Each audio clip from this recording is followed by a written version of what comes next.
Joint by joint theory, again, you don't hear so much about it anymore, but I talked about it on Rehab Equals Training, T equals R1.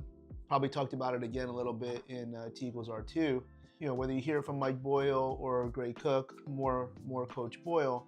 Over the years, it kind of like falls off. And I think something that's not easy for anybody who's been around a little bit is like somebody's listening for the first time. And I actually I think I learned that from Coach Boyle, but I think everybody falls into some kind of convention. You fall into convention that you talk about the stuff that you're excited about at the moment and not always having this keen focus that somebody might need the stuff. Not a beginner, but comes first. It's about a chronology, not a priority. So joint by joint theory, I have come to suggest that this is exactly an illustration of elite biomechanics when the goal is maximum force production and minimal joint wear. Now that should sound exciting. Like, oh yeah, who wouldn't want maximal force production and minimal joint wear, where if you maintain control, not one position, if you maintain control and stability in one area and mobility in another, then this is what happens.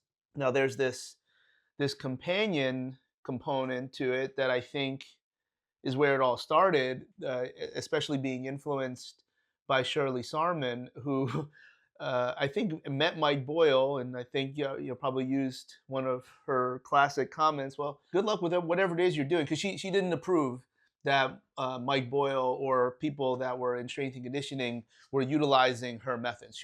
I don't know why that would be, but that was the case.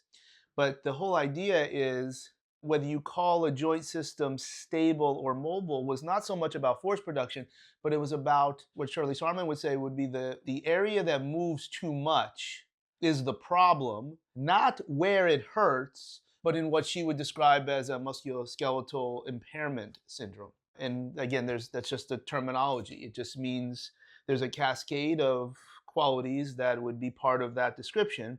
And usually the problem would be where whatever's moving too much. So if you have back pain, it's because your back is moving too much. That would be one possible scenario that you funnel out the information to.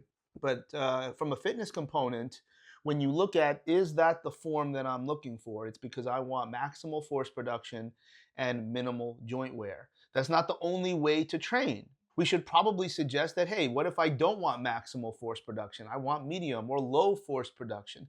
And then the tolerance to movements that would not be graded well by the joint by joint theory standards is totally fine.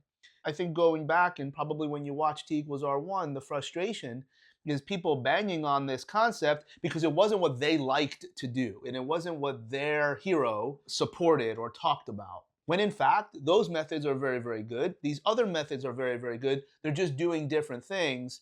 And unfortunately, the things that I typically don't care for would be the ones that would say this is all you need. Then anything other than that becomes like the enemy. That's not how it goes. So joint by joint theory, very, very useful to understand. It's a concept, it's an illustration, and it's a guide to what is going to look like good form. How can you coach components to get to good form for maximal force production and minimal joint wear?